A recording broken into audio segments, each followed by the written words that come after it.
Once we embrace the investment by the private sector, by the way, as we stand now,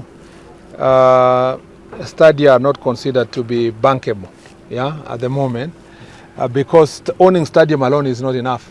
There must be a revenue stream.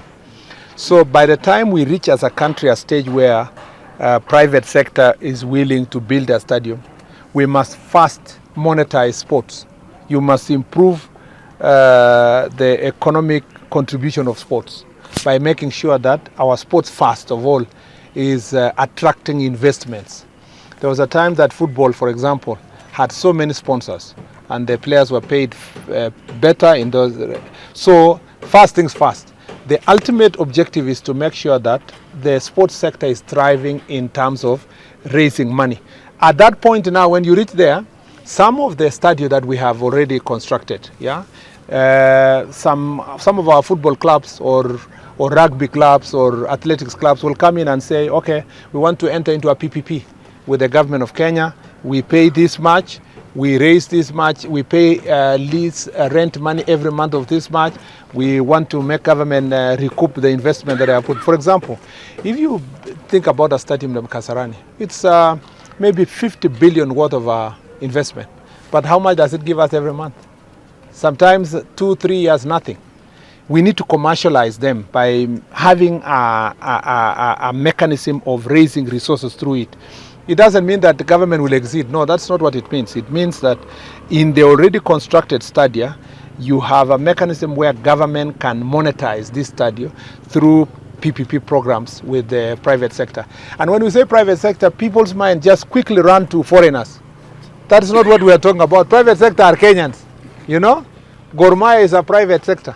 AFC is a private sector. Shabana is a private sector. We are talking about growing our sportsmen here in the country to the extent that they will be willing to hold stadia.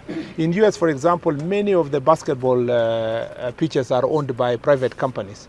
Why can't we have our Safaricom, Coca-Cola here, banks like KCB, Equity and so forth, at least owning one of these arenas, sports arenas, that can be able to grow talent and sports and become a marketing center for them.